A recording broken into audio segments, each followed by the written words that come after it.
시청하신 여러분 모두에게 하나님의 큰 은혜가 있기를 주님의 이름으로 간절히 축원합니다. 한번 성도들과 인사 먼저 나누겠습니다. 사랑합니다. 잘 오셨습니다. 축복합니다.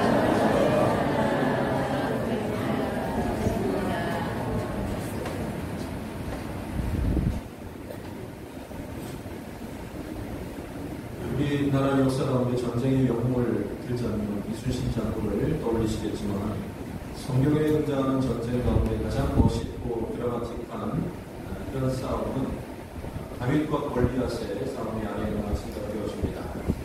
1대1로 싸움 같지만 사실은 이스라엘과 블레셋과의 전쟁이었죠. 그런데 이 싸움에 능했던 골리앗이 나와서 한번 혼자 해보자, 1대1로 해서 한번 누가 이기나 겨뤄보자라고 이렇게 시비를 걸어왔고, 거기에 대해서 이스라엘 군인들 중에서는 아무도 나설 수가 없었습니다. 바로 그때 다윗이 그것을 보고 이 전쟁에 참여를 하게 되었는데, 칼과 창 그리고 60kg 넘는 갑옷으로 무장한 이 전문 싸움꾼 골리앗에 비해서 이 전쟁에 출전하였던, 대결에 출전하였던 다윗은 이 당시만 해도 군인의 신분이 아닌 그저 이 민간인에 불과하였습니다. 건장한 장병들이 입는 갑옷이 맞는 것도 없어서 입고 그대로 맨몸으로 싸움에 나가게 된 다윗이었는데, 그가 이 골리앗을 이기기 위해서 들고 나갔던 무기가 과연 무엇이겠습니까? 골리앗은 물맷돌을 보지 못하고 네가 막대기로 나를 치료하느냐라고 이렇게 고백한 것을 보면 골리앗의 눈에는 다윗이 들고 있던 막대기만 보였다 봅니다. 다윗은 매끄러운 돌 5을 준비하고 그것을 던질 수 있는 돌배를 준비해 나갔는데, 사실 아까 드린 질문, 다윗이 들고 나갔던 무기는 물배도 아니고 나무 막대기도 아니고 더 큰 무기와 함께 나갔다고 볼 수가 있습니다. 그 무기는 바로 다름 아닌 하나님과 함께 전쟁터에 임하였던 것입니다.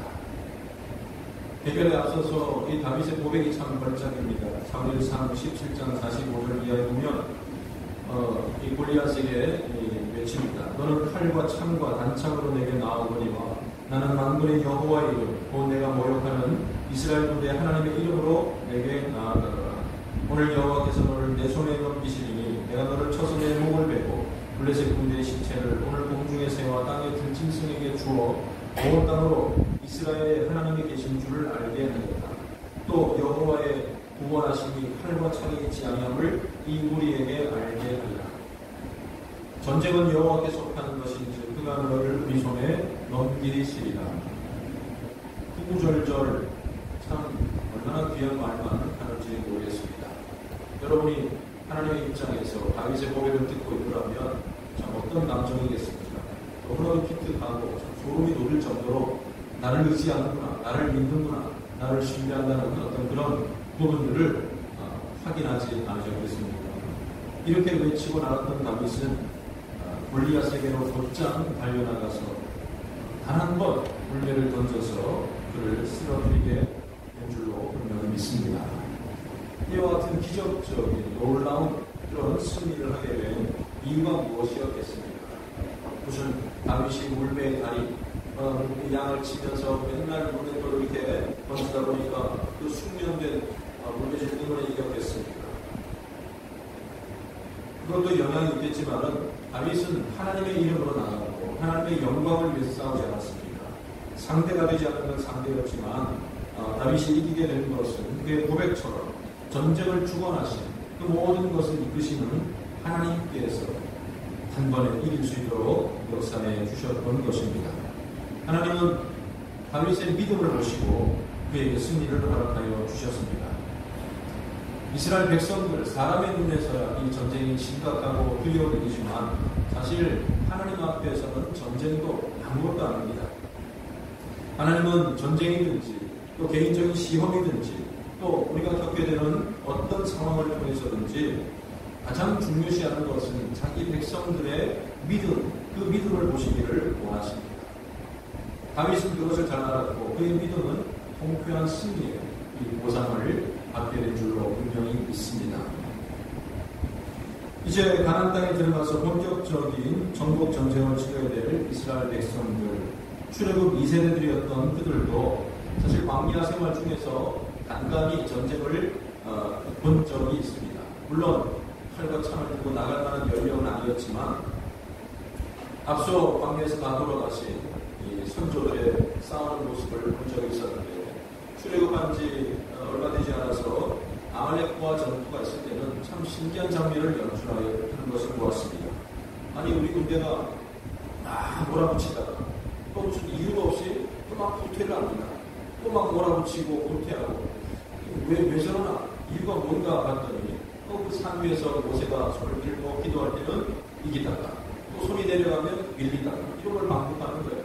아론과 흠이 손을 받쳐주고 모세의 손이 내려오지 않도록 해주고 나니까 계속해서 승리했던 그 사실을, 그 놀라운 장면을 그들은 아마 목격하였을 것입니다. 그런데 그들 중에는 좀 확인한 사람도 있었을 것이고, 아니면 멀찌감치 이 뒤편에 후방에 있는 바람에 너무 어려서 그것을 모르는 사람도 있었을 것입니다. 또 다른 전쟁이 두 번 더 있었는데, 이 네겝 땅에 거주하는 가나안 사람 아라셀론과 전투할 때, 또 바산길로 들어갔을 때 거기에 맞서있던 바산왕 옥과의 전쟁에서도 이스라엘이 승리하였고, 또 그 승리의 배경에 하나님이 계셨다는 사실을 출애굽 2세대들은 아는 사람, 모르는 사람 아마 반반이었을 것입니다. 이제 하나님께서는 확실하게 전쟁이 무엇이고 어떻게 전쟁이 될 것인가를, 전쟁에 관한 규례를 모세를 통해서 이 백성들, 가나안 땅에서 살아갈 이스라엘 백성들에게 가르쳐 주고자 하십니다. 가나안 땅을 정복할 때든지 혹은 그 이후에 나라를 이루었을 때든지 반드시 전쟁할 때 기억해야 될 내용을 말씀해 주시는데, 오늘 본문 말씀이 그것입니다. 내가 나가서 적군과 싸워야 할 때에 말과 병거와 백성이 너보다 많음을 볼지라도 그들을 두려워하지 말라라고 말씀하고 계십니다. 당시에 전쟁에 있어서 가장 중요한 세 가지를 언급하셨습니다. 사람이 일단 많아야 됩니다. 많은 군사가 있어야 되죠. 그리고 빈손으로 갈 수가 없으니까 또 좋은 무기, 성능이 좋은 그런 무기를 소유해야 됩니다. 그리고 또 빨리 쫓아가기 위해서는 기동력이 있어야 되는데, 말을 타고 간다는 것은 마치 지금의 어떤 그런 탱크나 전차를 타고 가는 것과 같은 그런 상황입니다.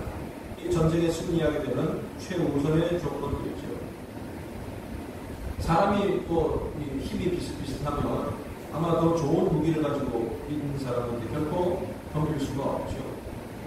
칼을 들고 있는 사람이 어떻게 총 들고 있는 사람을 이기겠습니까? 요즘 미국에서 총기 사고가 참 빈발한데요. 통계를 보니까 작년 한 해 하루에 총기 사고로 뭔가 총기를 난사했다든지 아니면 실수로 쐈다든지 해서 죽는 사람이 100명 정도 평균 그렇게 나오거든요. 어마어마한 숫자 아니겠습니까? 그러다 보니까 요즘 총소리에 너무 민감해. 지난주 화요일날에는 뉴욕 중심과 맨하탄에서 총소리도 아니고 오토바이 소리가 따다닥 한 소리 났는데, 그것도 놀래가지고 총소리인 줄 알고 수십 명의 사람들이 대피를 하다가 또 다치게 되는 그런 경우도 있었다고 합니다. 1979년도 당시 16살이었던 한 여학생이 있었는데, 평소 장난감 총을, 여학생들도 장난감 총을 좋아하대요. 그래서 그 아버지가 실제 총을 생일 선물로, 16살 생일 선물로 주었다고 합니다. 그런데 하루는 자기 집에서 창문을 열고 초등학교를 향해서 실제 총을 마구 쏴대다는 거죠. 그래서 서 있던 교장 선생님이 죽고, 또 이 등교를 지도하던 선생님이 죽고, 또 수많은 초등학생들이 이렇게 부상을 당하게 되었는데, 그 아이를 붙잡아가지고 왜 총을 쐈냐고 신문을 하니까 그냥 선뜻 대답하는 게 월요일이 싫어서 쐈다. 이렇게 대답을 하더랍니다. 너무 기가 막힌 황당한 대답을 듣고 어떤 가수는 아예 월요일이 싫어서라는 노래까지 만들어서 이 얼마나 심각한 일인가를 대중들에게 알리기도 하였습니다. 79년도였는데 지금 56세가 된 이 브렌다 스펜서는 아마 금년에 가석방 심사가 있었는데, 수많은 미국인들이 가석방에서는 안 된다고 반대 여론을 몰아가고 있습니다.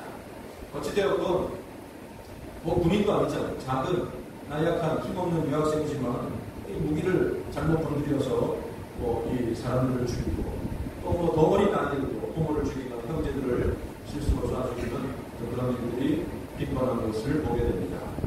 성능이 뛰어난 무기는 전쟁에서 큰 위협이 되고 또 승리의 요인이 되는 것입니다. 그런데 전쟁에 꼭 필요한 이 세 가지를 보더라도 하나님께서는 이스라엘 백성들에게 두려워하지 말라라고 말씀합니다. 내가 누구냐? 애굽 땅에서 너를 인도하여 낸 나 아니냐? 하나님 내 여호와가 너와 함께 하시면 된다 라는 것을 말씀해 주십니다.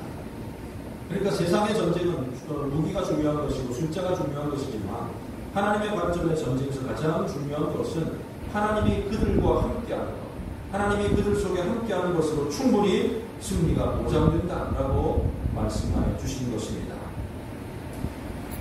마찬가지로 이스라엘에 있어서 전쟁은 가장 큰 문제가 아닙니다. 이스라엘의 전쟁은 그들의 믿음을 확인하기 위한 그런 과정일 뿐입니다. 그들은 하나님이 함께 계시다는 것을 믿고 나아가면 승리가 보장되는 것이요 반드시 이기게 된다는 것입니다. 전쟁터에 나아가게 되면 제사장들은 백성들에게 이 사실을 고지하도록 하였습니다. 3절 이하에 보면 이스라엘아 들으라 너희가 오늘 너희의 대적과 싸우려고 나왔으니 마음에 겁내지 말며 두려워하지 말며 떨지 말며 그들로 말미암아 놀라지 말라. 너희 하나님 여호와는 너희와 함께 하시며 너희를 위하여 너희 적군과 싸우시고 구원하실 것이다. 이대로 제사장들은 전쟁터에서 외쳐야 했습니다.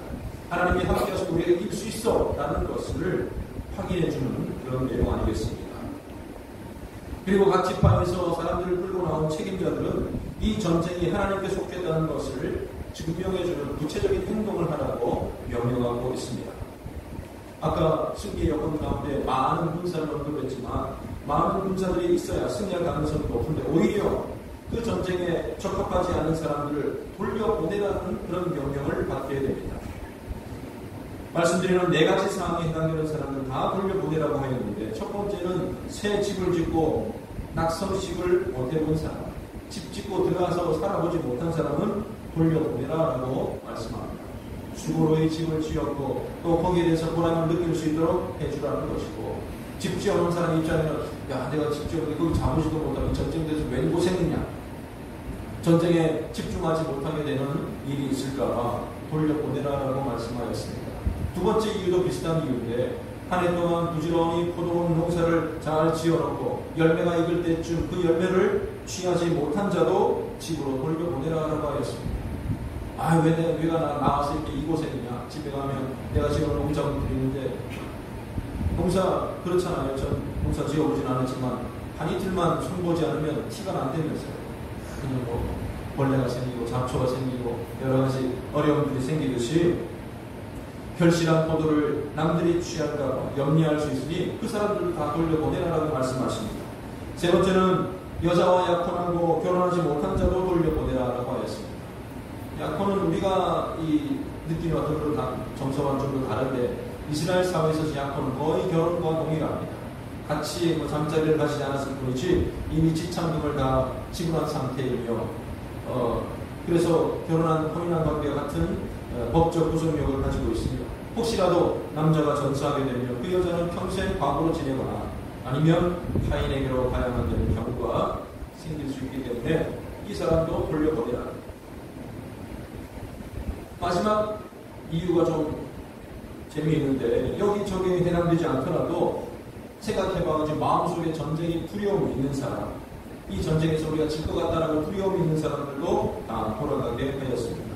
그 두려움이 다른 사람들에게도 전달될 수 있고 이 전체 군대 이 사기와도 연관되기 때문에 다 돌려보내라. 이 정도면 몇 명이나 돌아갈 것 같습니다. 사실 한 사람이 아쉬운 상황에 이런저런 이유로 다 돌아가게 한다면 전쟁은 누가 남아서 하겠습니까? 그렇기 때문에 우리는 숫자로 하는 게 아니야. 전쟁은 하나님께서 하신다라는 것을 이스라엘 백성들은 모두가 알 수가 있었던 것입니다. 이스라엘 백성들은 하나님이 주시는 놀라운 승리를 이미 출애굽할 때 경험한 적이 있습니다. 앞에는 홍해가 막혀 있습니다. 뒤에는 분한 마음에 쫓아온 바로의 정예 군인들이 있었습니다. 진퇴양난의 상황 속에서 백성들은 어쩔 줄 몰라 하고 있었습니다. 바로 그때 모세가 했던 말을 우리는 기억합니다. 출애굽기 14장 13절 말씀에 너희는 두려워하지 말고 가만히 서서 여호와께서 오늘 너희를 위하여 행하시는 구원을 보라. 여호와께서 너희를 위해 싸우시리니 너희는 가만히 있을지니라.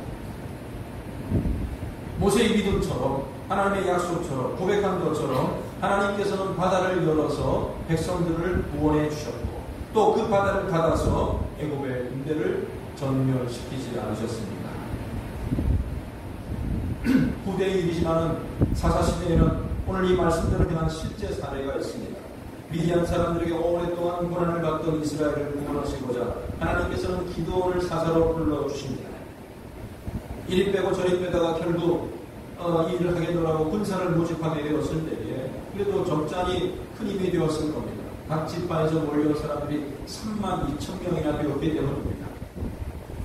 제법 많은 군인들이 모였습니다. 물론 13만 5천 명이나 되는 적들에 비하면 4분의 1도 안 되는 수였지만 또 3만 5천이라는 숫자가 함부로 할 만한 그런 숫자는 아니지 않겠습니까?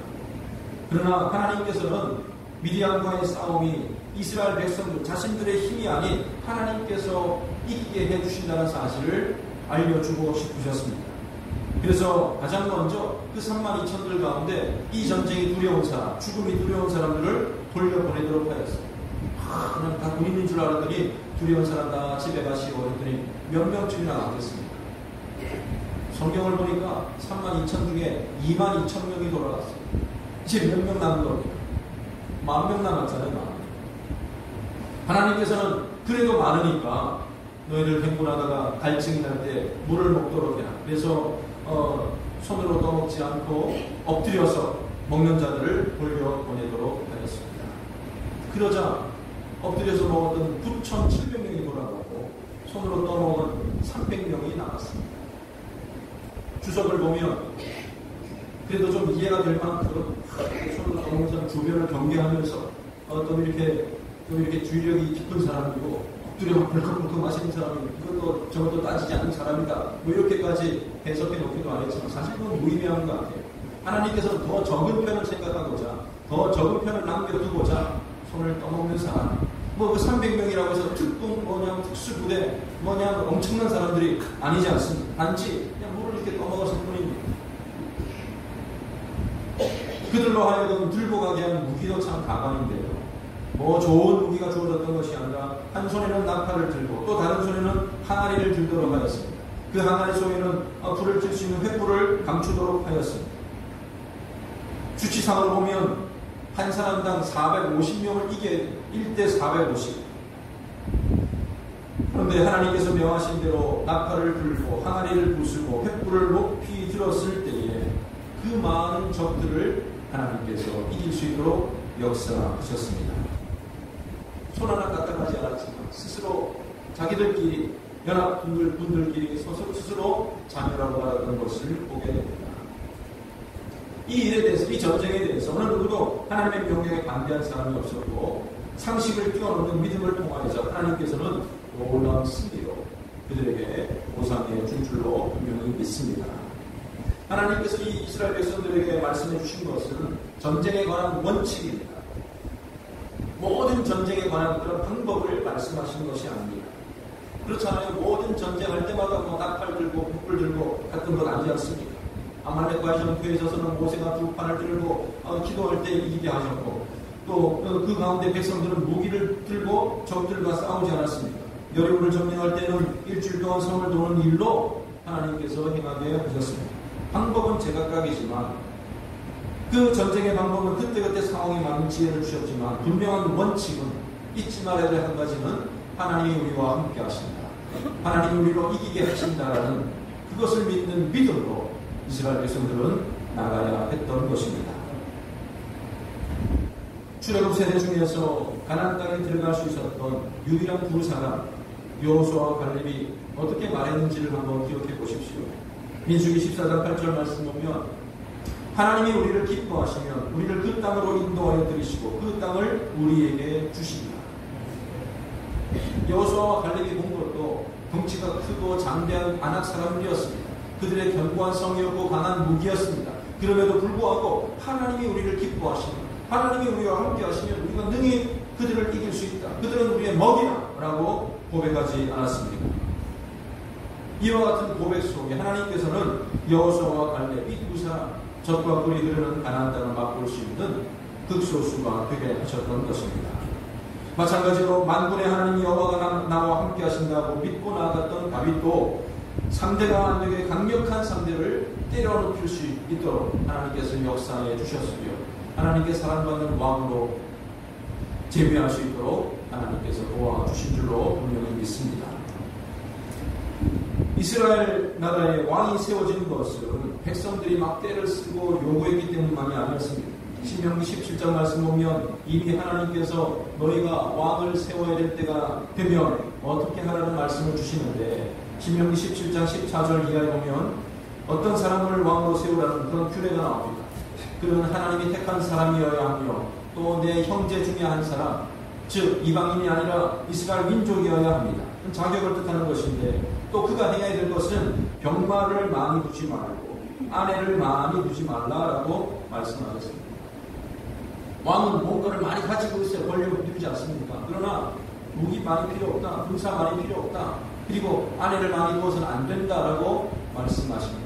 오직 하나님을 의지하는 왕이어야 된다라고 명령하셨던 것입니다. 그런데 이스라엘 역사를 보면 이 말씀을 정면으로 위배한 왕이 있습니다. 그런 다른 솔로몬이었습니다. 하나님께 지혜를 구하고 일정 먼저 기도하였던 왕으로서 참 좋은 출발을 하였지만 나라가 극도로 번성하게 되었을 때에 무슨 외교적인 문제가 있었겠지만 이외와 어떻든 간에 이방 각 나라에서 여자들을 데려와서 아내로 삼습니다. 그 숫자가 공이 무려 900명이고 첩이 300명이라고 하지 않았습니다. 무기를 비축하는데 애굽에서 지금의 가치로 보면 약 2억 원 정도나 하는 병거를 1,400대나 들여왔으며 마병을 12,000명이나 두었습니다. 왕궁의 이 창고에는 금으로 만든 큰 방패 200을 만들어도 또 역시 순금으로 만든 작은 방패 300을 만들어서 보관해 두었습니다. 역사를 보면 전쟁 한 번 없었던 솔로몬 시대에 이와 같은 많은 군대를 준비하고 무기를 준비해 놓은 것은 순전히 과시용, 교만해서 그런 것이고 하나님의 말씀에 불순종했다는 것을 뜻하고 있습니다. 말씀을 따르지 않았던 솔로몬 때문에 영원할 것이라고 약속받았던 다윗 왕조가 흔들리고 가문이 올라타는 계기가 되었던 것입니다. 물론 전쟁은 하나님께 속한 것이라고 외쳤던 다윗도 실수를 범한 적이 있습니다. 그의 인생에 있어서 바세바를 범한 것만큼 가장 또 치명적인 범죄가 하나 더 있었는데 그것은 군인들의 수를 세는 인구조사 사건이었습니다. 아니 왕이 군인들 몇 명인지 세는 것이 뭐 이렇게 큰 죄냐라고 생각할지 모르겠지만 하나님께서 명령하지 않은 인구조사는 불신앙과 또 교만에 근거한 일이었던 것이죠. 하나님께서는 이것을 분명 큰 죄악으로 취급하셨습니다. 이 일로 인하여서 헤아렸던 백성들 가운데 7만 명이나 전염병으로 죽게 되는 그런 결과를 안게 됩니다. 선지자 이사야는 이렇게 하나님의 뜻을 전합니다. 도움을 구하러 애굽으로 내려가는 자들은 화 있을진저 그들은 말을 의지하며 병거의 많음과 마병의 심히 강함을 의지하고 이스라엘의 거룩하신 이를 앙모하지 아니하며 여호와를 구하지 아니하나니 애굽은 사람이요 신이 아니며 그들의 말들은 육체요 영이 아니라 여호와께서 그의 손을 펴시면 녹는 자도 넘어지며 도움을 받는 자도 엎드러져서 다 함께 멸망하리라. 아무것도 준비하지 말라는 뜻이 아닙니다. 나라가 안전하기 위해서는 무기도 준비되어야 되고 때로는 말과 병거도 준비되어야 합니다. 잘 훈련된 군사도 필요합니다. 그러나 가장 결정적인 것, 하나님의 백성들은 하나님을 의지하고 하나님의 뜻대로 움직이는 하나님이 나의 대장 되신다는 것을 인정하느냐 마느냐에 따라서 그 나라의 이스라엘의 승패가 결정되는 것입니다. 하나님의 백성들을 위해서 하나님께서 싸워주신다는 것을 항상 믿어야만 하는 것입니다. 자, 이런 규례대로 전쟁이 벌어졌다고 생각을 해봅시다.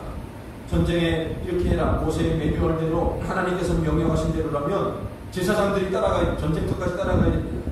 그리고 적들이 보이는 그 위치에 서서 선포를 해야 됐습니다. 여러분, 겁내지 마세요. 두려워하지 마세요. 오늘 하나님께서 여러분들과 함께 하십니다. 사실 이렇게 외치기 위하여서는 제사장들도 참 큰 믿음이 필요했으리라고 생각되었습니다. 제사장은 전쟁의 전문가도 아니고 또 이렇게 이 전쟁할 수 있는 그런 상황도 아니었지만 눈으로만 봐도 적의 숫자가 보이고 적의 무기가 보이지 않습니다.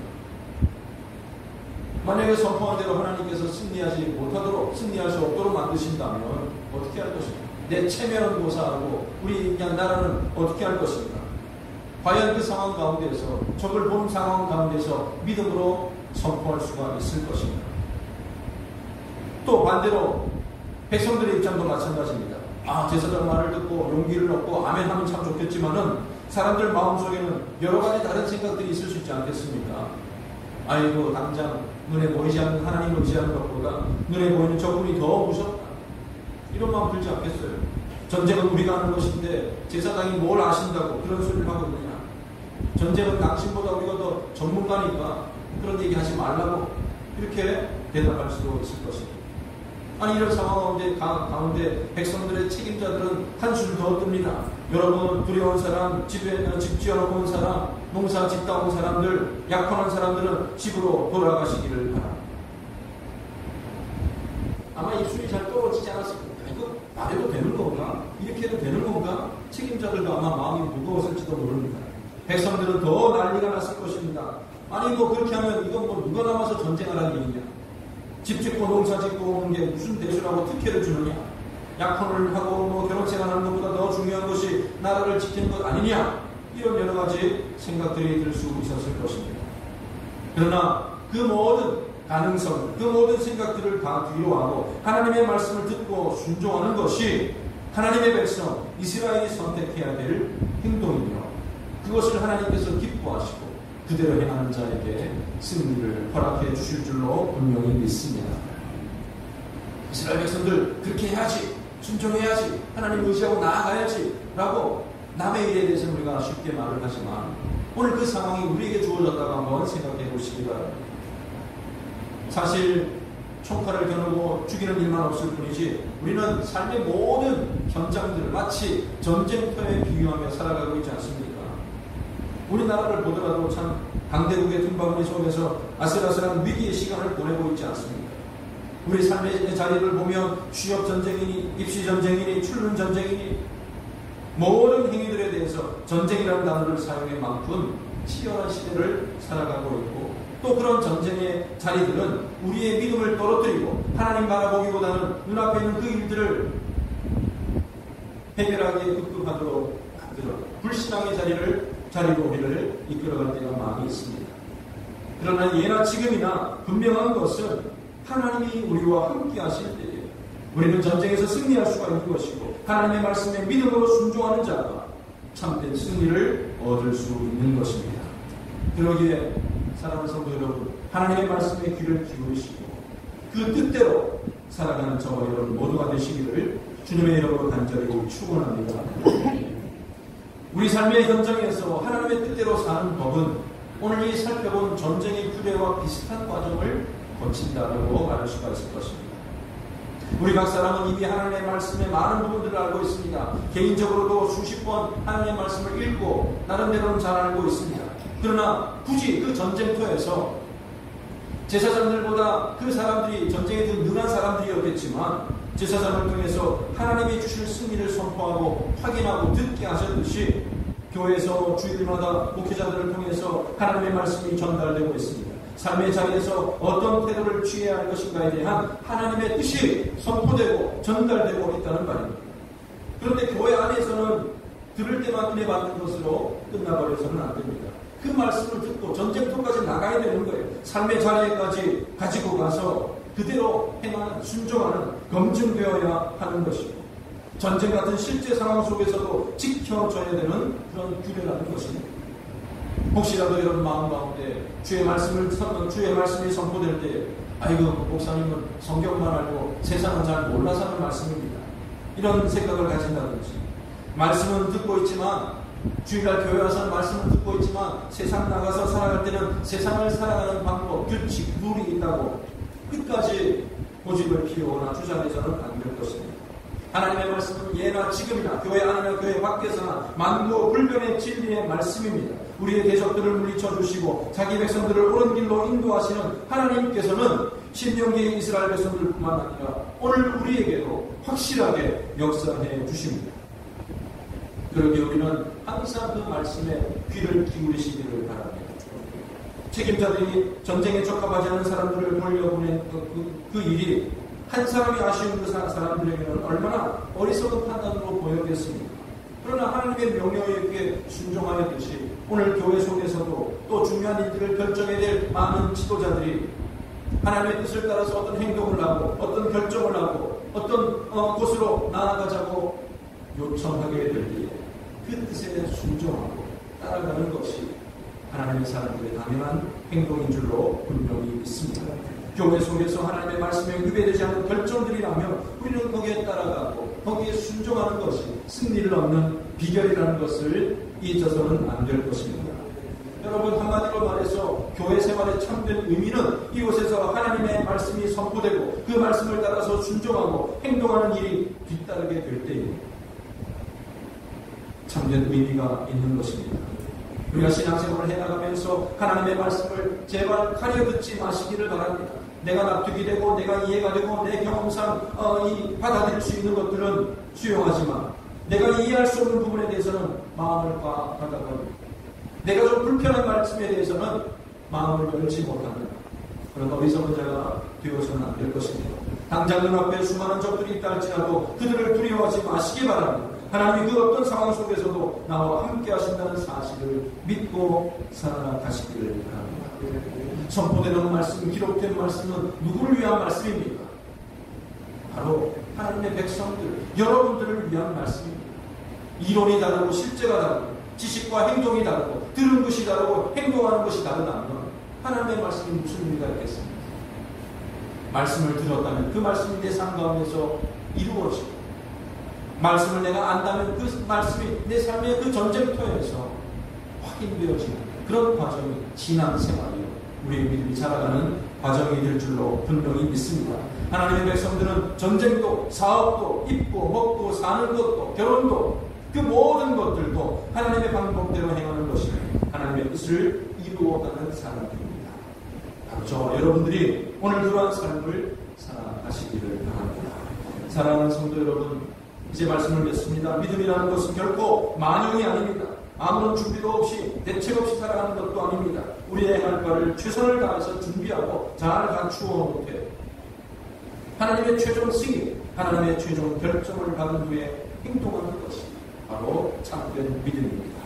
하나님과 함께하는 그 길에는 승리만 보장되어 있습니다. 두려워하지 말고 나와 함께 하시는 적들을 이기게 하시고 구원해 주시는 하나님을 의지하며 살아가시기를 바랍니다.